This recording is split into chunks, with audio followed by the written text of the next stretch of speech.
সালামু আলাইকুম। আমি আপনাদের সাথে আছি আজকের এই অনুষ্ঠানে, ডাক্তার শাকিল আহমেদ। সবাইকে প্রথমে আমার অন্তরের অন্তঃস্থল থেকে দোয়া এবং সালাম একবার দিয়েছি, আবারও দিচ্ছি। আসসালামু আলাইকুম সম্মানিত ডাক্তারবৃন্দ।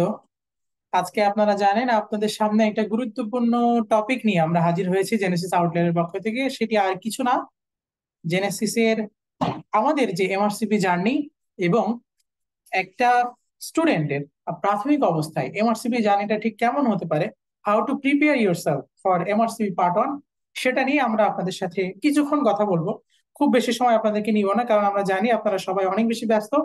এই ব্যস্ততার মধ্যে আপনারা আমাদেরকে যে সময় দিয়েছেন বা পরবর্তীতে আমাদের প্রোগ্রামটি দেখবেন, তাদের সবাইকে আমরা মোবারকবাদ জানাচ্ছি।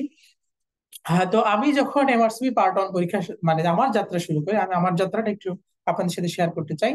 তখন আমি এফসিপিএস পার্ট 1 এর প্রিপারেশন নিচ্ছিলাম এবং আমার টার্গেট ছিল যে এফসিপিএস পার্ট 1 এর পাশাপাশি একই রকম প্রিপারেশন দিয়ে, যেহেতু এমআরসিপি কিন্তু ইউকে বেসড পরীক্ষা, এফসিপিএস পার্ট 1 এর যে ডেভিডসন বইটি আমরা পড়ে থাকি এটাও কিন্তু ইউকে বেসড বই।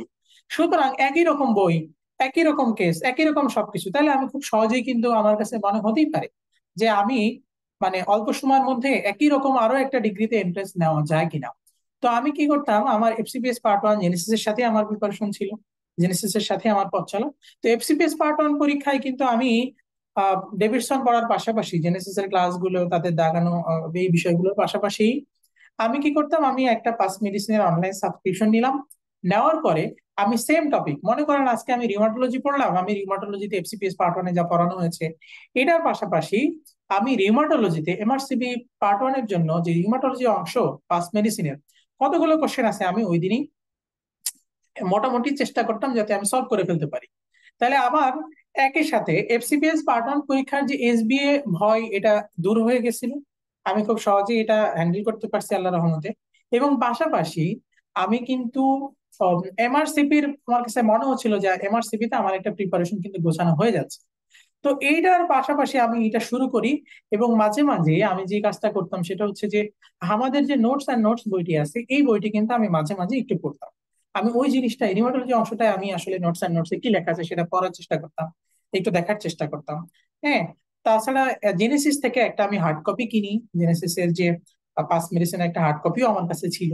তো সব মিলিয়ে আমি কিন্তু আমার প্রিপারেশন গুলো দেখতে থাকি এবং মাঝে মাঝে আমি আমি ক্লাসে অ্যাটেন্ড করতে থাকি, আমি পরীক্ষাগুলো দিতে থাকি, এমআরসিপি বেসড আর কি। এবং আমার এই প্রিপারেশন কিন্তু এইভাবে আগায় যায়। এবং শেষের দিকে আমি যখন এফসিপিএস পার্ট 1 পাশ করলাম, পাশ করার পরপরই কিন্তু ওই মাসের 25 তারিখে আমি আবার এমআরসিপি পার্ট 1 পরীক্ষায় বসি এবং এমআরসিপি পার্ট 1 পরীক্ষায় আপনাদের দোয়ায় কিন্তু আমি পাশ করে যাই। আমার কাছে মনে হয়েছে যে আসলে এখানে খুব বেশি ইফোর্টের থেকে আপনার ডেডিকেশন লেভেলটা খুব বেশি ইম্পর্টেন্ট। কারণ অনেকেই আছেন যারা এফসিপিএস পার্ট 1 কমপ্লিট করে ফেলছেন, কিন্তু গড়িমসি করে হয়তো আপনার কাছে মনে হয়েছে গড়িমসি করে পরীক্ষাটা আর দেওয়া হচ্ছে না। অথবা প্রিপারেশনটা একটু এলোমেলো হয়ে গেছে। অথবা যারা এখন ইন্টারনেটে আছেন আপনার কাছে মনে হচ্ছে যে আপনি ইন্টারনেটে এত প্রেসার, এত কষ্ট, এত ডিউটির চাপ, এর মধ্যে আপনি কিভাবে পড়াশোনা করবেন এটা মনে হচ্ছে। কিন্তু আপনার কাছে একবারও মনে হচ্ছে না আপনি কিন্তু পিছায় যাচ্ছেন। হ্যাঁ, জগৎ কিন্তু অনেক আগায় যাচ্ছে, আপনার যারা প্রতিদ্বন্দ্বী তারা কিন্তু আগায় যাচ্ছে, এটা কিন্তু সত্য কথা। কিন্তু একটু তিতা হতে পারে, কিন্তু এটাই কিন্তু ঘটতেছে। তো আমার মনে হয় যে আসলে আপনারা বসে না থেকে যে যে অবস্থায় আছেন আপনি, আপনার যদি সফট কপি পড়তে ভালো লাগে আপনি একটু মোবাইলে রেখে আপনি কিন্তু রুগী রিসিভ করতে করতে দু একটা কোশ্চেন কিন্তু সলভ করে ফেলতেই পারেন। আপনি নাইট ডিউটি আছেন, আপনি ঘুমানোর আগে দু একটা কোশ্চেন কিন্তু আপনি সলভ করে ফেলতেই পারেন। আপনার সফট কপি পড়তে সমস্যা, আপনি কিন্তু জেনেসিস এর যে আমাদের যে জেনেসিস এর বাংলা প্রকাশনায় যে আমাদের যে পাস মেডিসিন বইটি আছে আপনি কিন্তু এই বইটি নিতেই পারেন, খুব কম খরচে আপনি কিন্তু বইটি পাচ্ছেন। তাহলে এই বইটি কিন্তু নিয়ে আপনি পড়াশোনা শুরু করতেই পারেন। এবং আমাদের জেনেসিসে কিন্তু এমআরসিপি পার্ট 1 এর জন্য আমাদের লং ব্যাচ, রেগুলার ব্যাচ, আমাদের এক্সাম ব্যাচ, এই ব্যাচগুলো কিন্তু রানিং, আমাদের এই ব্যাচগুলো কিন্তু চলমান। শুধু তাই না, আমাদের পার্ট 2 এর জন্য radiology batch, crash batch, exam batch, এগুলো কিন্তু চলমান। এবং জেনেসিসে কিন্তু পার্ট 1 পার্ট 2তেই তারা ক্ষান্ত না, তারা কিন্তু আমাদের কিন্তু জেনেসিস এমআরসিপি পেসেস প্রোগ্রাম রয়েছে। হ্যাঁ, তার মানে আপনি এক জেনেসিস এর হাত ধরে আপনার পার্ট 1 পার্ট 2 এবং ইভেন আপনার কমপ্লিট এমআরসিপি জার্নির একটা সুন্দর প্যাকেজ কিন্তু এখানে সাজানো আছে। আপনি হয়তো ভাবতেছেন যে আপনি কোন দিকে যাবেন, কি প্ল্যান করবেন। হ্যাঁ, আপনি হচ্ছে আপনার গাইডলাইনটা কোথায় নেবেন। গাইডলাইন নেওয়ার মতো আমার মনে হয় না এই সময় গাইডলাইনের কোনো অভাব আছে। জেনেসিস আসে সবসময় আপনাদের পাশে, আপনারা শুরু করেন। এবং আমার কাছে মনে হয়েছে যে ইভেন যারা রেসিডেন্সিতে ফেজ যেতে ফেজ বি তে আসেন ইভেন, বরং হচ্ছে বা অন্যান্য ডিগ্রিতে আছেন বা ডিগ্রি কমপ্লিট করা হয়ে গেছে, যে স্যার ম্যাডামরা আছেন, তারা হচ্ছে তাদের নামের পাশে রয়্যাল কলেজের একটা ডিগ্রি আপনি অলংকৃত করতে চান, আমার মনে হয় এখনই সময়। আপনারা আর দেরি না করে এমআরসিপি পার্ট ওয়ানের প্রিপারেশন শুরু করুন। আপনি অনলাইন অথবা অফলাইনে আপনি যেটা পাস মেডিসিন সলভ করা শুরু করুন। নোটস আর নোটস বইটি পাশে রাখুন, জেনেসিস এর শিট গুলো আপনি পাশে রাখুন, প্রিভিয়াস কোশ্চেন গুলো অ্যানালাইসিস করুন, পাস পেপার সুযোগ থাকলে সলভ করুন।